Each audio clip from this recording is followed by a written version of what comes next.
ፍቅር እና እምነት ክፍል 5። ብሌን እንደ ወትሯ በጠዋት ተነስታ ቶማስን ከሸኘችው በኋላ የተለመደውን ልምምድ ማድረግ ቀጠለች። ብሌን ልምምዷን እየሰራች ሳታስበው በጠዋቱ የስልክ መጮህ አስደነገጣት። ስልኳን ስታየው ማመን አቃታት። የውዝዋዜ አሰልጣኝዋ ነበር የደወለው።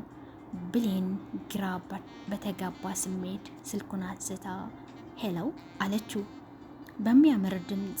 ብሌንሻ ሰላም ነው? የጠፋ ሰው በቃ እንደዚህ ጥፍት ይሻላል አለ ፈጠን ብሎ።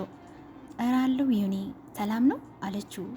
የአሰልጣኛቸውን ስም ዮናስ ይባላል። ላጤ ነው። ብሌንን የራሱ ማድረግ ያስብ ነበረ፣ ግን ቶማስ ስለወሰደበት ቢበሳጭም ምንም ማድረግ አልቻለም። ብሌን ዮኒ ልክ እንደ ወንድሟ ነው የምታየው። አንዳንዴ አሰልጣኝዋ መሆኑን ትረሳለች። ብሌንሻ ዛሬ የደወልኩት ትልቅ የምስራች ልነግርሽ ነው አላቼ ከልብ የደስታ ሳቅ እየሳቀ። አንቺ ብትጠፊም ስራ ብታቆሚም ይህ እድል ግን እንዲያመልጥሽ አልፈልግም አላቲ። ዮኒ ቁም ነገረኛ ነው፣ አስተዋይም ነው፣ ሰው አክባሪ፣ ከትንሽ ከትልቅም ትልቅ ሆኖ መኖር ይችልበታል። በልጅነቱ እናትና አባቱ መሞት ስላጣ በጣም ጠንካራና ጎበዝ ነው። ከሰው ጋራ ተስማምቶ መኖር ይችልበታል። ብሌን ዮኒ ምን ሊነግራት ይሁን ብላ ግራ ገብቷታል። ብሌን ካገባች ቀን ጀምሮ ብዙም አይደውልም። በተለይ የውዝዋዜ ስራዋን የተወችው በቶማስ ምክንያት መሆኑን ዮኒ ስላወቀ ምናልባት ቢደውል ጸብ እንዳይፈጠር በማለት ነበር። ዮኒ የማን የምስራች ልትነግረኝ ነው አለችው። ብሌን ለመስማት ተቻኩላለች።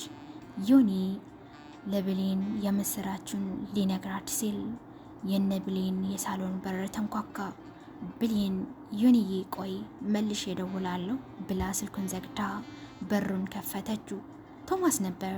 ቶማስ ለመጀመሪያ ጊዜ ነው በስራ ሰዓት ወደ ቤት የመጣው። ቶማስ ወደ ቤት የተመለሰው ከከተማ ውጪ ለስራ ደርሶ መልስ መሄድ ስለነበረበት ሊነግራትና ልብስ ሊቀይር ነበር ወደ ቤት የመጣው። በጣም በመጣደፍ ወደ ቤቱ ገብቶ የሆነውን ከነገራት በኋላ ወደ መኝታ ክፍል ገብቶ ልብስን ቀይሮ እየተጣደፈ ብሌንን ተሰናበታት። እንደሚያፈቅራትና እንደሚናፍቃትም ምግብ በሰዓቱ እንድትበላ ቶሎ ከተመለሰ እራት ውጭ እንደሚጋብዛት ቃል ገብቶ አቅፎ ከሳማት በኋላ ተጣድፎ መኪናውን አንስቶ ሄደ። ብሌን ቶማስን ከበር ቁማ በአይናዋና እጇን በማውለብለብ ከተሰናበተችው በኋላ እቤት ገብታ ወደ ዮኒ ደወለች። ይቅርታ ዮኒ አለችው። ችግር የለውም ብሌንሻ አላት ዮኒ ብሌንሻ ምን መሰለሽ አላት ለነግራት እየተጣደፈ። ብሌንሻ አቃለው ልምምዱን አቁመሻል፣ ግን ይህንን እድል ማጣት የለብንም አላት። ብሌን ከመቸኮሏ የተነሳ ዮኒ ምንም አልገባኝም፣ የት ነው ያለኸው አለችው። ልምምድ ቦታ እንደሆነ ሊነግራትም ስልኩን ልምምድ ቦታ እንደሆነ ሲነግራት ስልኩን ዘግታ ልብሷን ቀይራ ከቤት ወጥታ ሄደች። ብሌን ልክ ልምምድ ቦታ እንደደረሰች ሁሉንም ተሰብስቦ ሰላም አልዋቲ። ሰላም ካለቻቸው በኋላ ዮኒም ሰላም ሌላት ወደ እሷ መጣ። ብሌን ወደ እሱ ተጠግታ ሰላም አለችውና የምትቀመጥበትን ወንበር ፈልጋ ተቀመጠች። ዮኒ ብሌንን ስለ ኑሮዋ ስለ ትዳርዋ ከጠየቃት በኋላ ስለ መጣላት እድል ነገራት። በውጭ ሀገር የሚገኝ ኢንተርታይንመንት የነሱ የውዝዋዜ ቡድን ሊወስድና ስራ ለመስራት እንደሚፈልግ ውዝወዛ ቡድኑ ውስጥ እሷ መካተት እንዳለባትም ነገራት። ብሌን በሰማችው ነገር በጣም ተገረመችም ደነገጠችም። ብሌን ትንሽ ካሰበች በኋላ ዮኒ ምንም ልልህ አልችልም፣ ምናልባት እስኪ ሃኒን ላማክረውና መልሱን እነግርሃለሁ ብላ ሁሉንም ተሰናብታ ወደ ቤቷ ለመመለስ ታክሲ ውስጥ ገባች። ብሌን የሰማችው ነገር በጣም አስገርሟታል።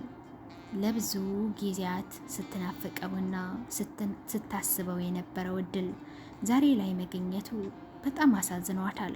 ቶማስ እንደማይፈቅድላት ስታስብ ደግሞ እምባ ይላታል። ብሌን በሁለት ልብ ሆና እቤት ደረሰች። የውጭውን በር ከፍታ ስትገባ ያየችው ግን ማመን አልቻለችም። ብሌን የሰማችው መልካም ዜና እያብሰለሰለች ለቶማስ ብትነግረው እንደማይፈቅድላት እያሰበች እቤት ደረሰች። እቤት ደርሳ የውጭውን በር ስትከፍተው ያየችው ግን ማመን አቃታት። የቶማስ መኪና ግቢ ውስጥ ቆማለች። ብሌን በጣም ግራ ገባች። እንዴት ሊሆን ቻለ? ሄጃለሁ ብሎኝ አልነበረም? ለምንስ ተመለሰ? እቤት ሲያጣኝ ለምንስ አልደወለም? እያለች ራሷን በጥያቄ አፋጠጠችው። ግራ ገቧት።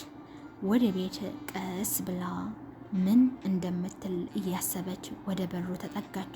ቶማስ የሄደበት የነበረውን ስራ ለነገ ተዘዋውረዋል።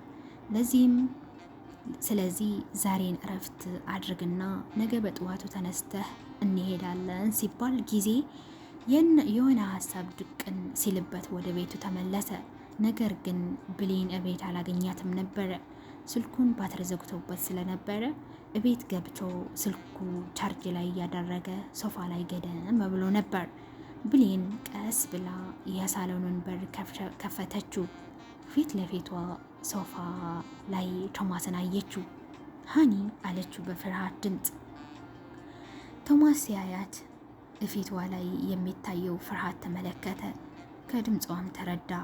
ሊያስጨንቃት ስላልፈለገ ከተኛበት ተነስተው እናቴ ጠፋሽብኝ እኮ የት ሄደሽ ነው እያለ ወደ እሷ ተጠጋ። አቅፎ ሳሟት። ብሌን ደንግጣለች። ሃኒ በሰላም ነው? ተመለስክ? ምን ተፈጠረ? ችግር አለ? ለምንስ አልደወልክልኝም?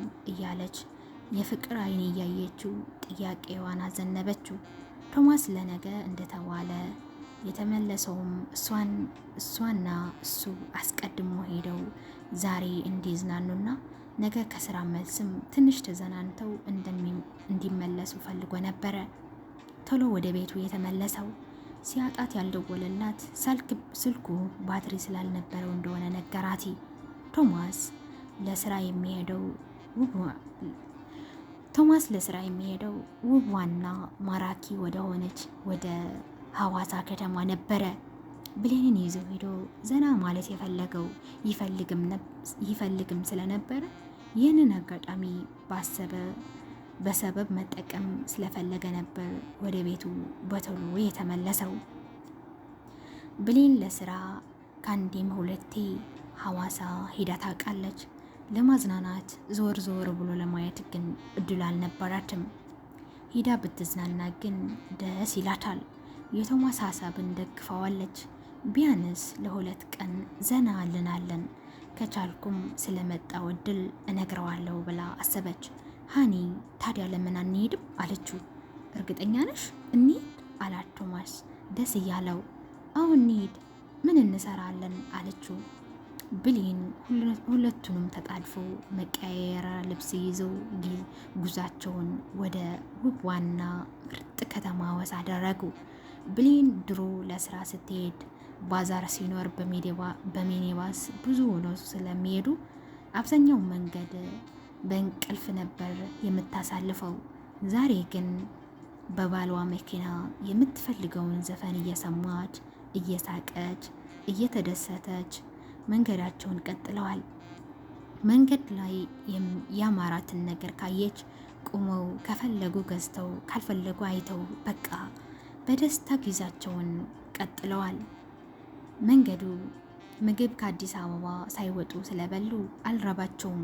መንገዱም የሚበላ ነገር እየበሉ ስለነበረ ምንም አላስፈለጋቸውም። ጉዛቸው በደስታ ቀጠለ። የሐዋሳ መዳረሻ የሆነችው ትንሽዬዋ ከተማ አልፈው ሻሸመኔ ደረሱ። ሻሸመኔ ውብ ሀገር ነች። እሷ ሲደርሱ ሰዓትም እየመሸ ነበረ። መብላት ፈልገው ስለነበረ ወደ አንድ ሬስቶራንት አመሩ። መኪናቸውን አቅሞ እየተፈለቀለቁ ከመኪና ወርዶ ወደ ውስጥ ገቡ። የሚፈልጉትን በልተው ጠጥቶ ትንሽ ካረፉ በኋላ ጉዛቸውን ቀጠሉ። ሻሸመኔ ለሐዋሳ ቅርብ ናት። ብዙም ሳይቆዩ ፍንትው ወደ አለችው ደማቋ ከተማ ሐዋሳ ደረሱ። ሐዋሳ እኔን ስለምወዳት ነው መሰለኝ ገጽታዋ ብገልጽ አልጠግባትም። ሐዋሳ ምርጥ አገር ናት። ለእኔ ሐዋሳ እንደደረሱ በጣም ተደሰቱ። የት ማረፍ እንዳለባቸው አሰቡ። ብዙም ሳያቅማሙ ወደ አሶ ኢንተርናሽናል ሆቴል አመሩ። ሆቴሉ ልዩ ነው። ከውጭ እስከ ውስጥ እጅግ ያምራል። በቃ ውብ ነው። ዋው! ብታዩት ደግሞ ትደሰታላችሁ። ካለው ርዝመት ግን አይበልጥም። እመሰክራለሁ። እዛ ገብተው እቃቸውን አስቀምጠው ሻወር ወስደው ትንሽ ካረፉ በኋላ ወደ ፍቅር ሐይቅ ተያይዘው ወጡ። ምሽቱ ላይ ፍቅር ሐይቅ አካባቢ ትዕይንት ይኖራል። በሰዓቱ ደስ የሚል ትዕይንት ነበረ። እሱ ሲያዩ አምሽቶ እዛው የአሳ እራታቸውን በልተው ወደ ክላሳቸው ከመሄዳቸው በፊት ወደ ገብርኤል ቤተክርስቲያን ጉዛቸው ወደ ገብርኤል ቤተክርስቲያን አደረጉ። ቤተክርስቲያንም ሄደው አምላካቸውን በማመስገን ወደ አሶሳ ኢንተርናሽናል ሆቴል ጉዛቸውን አመሩ። ክፍላቸውን እንደደረሱ ሁለቱንም ደክመው ስለነበሩ አልጋቸው ላይ ወደቁ። ፍጹም ደስታ፣ ፍጹም ሰላም በፊታቸው ላይ ይነበባል። ብሌን በዚህ ደስታ መሃል ለቶማስ የመጣላትን መልካም እድል ብነግረውሳ ብላ አሰበች። ደስታ ማደፍረስ ይሆናል ብላ ዝም አለች። ቶማስ ብሌን ልትነግረው የፈለገችው ነገር እንዳለ ስለተረዳ እንድትነግረው ወደ ደረቱ አስጠጋት። በማቀፍን ፀጉሯ በማሸሸትም እንድትነግረው ጠየቃት። ፍቅርና እምነት ክፍል 5 ይህንን ይመስል ነበረ። ክፍል 6 ይቀጥላል። በሚመጣው ሳምንት ክፍል 6 ፍቅርና እምነት ይዘላችሁ እመጣለሁ። እንደወደዳችሁት ተስፋ አደርጋለሁ።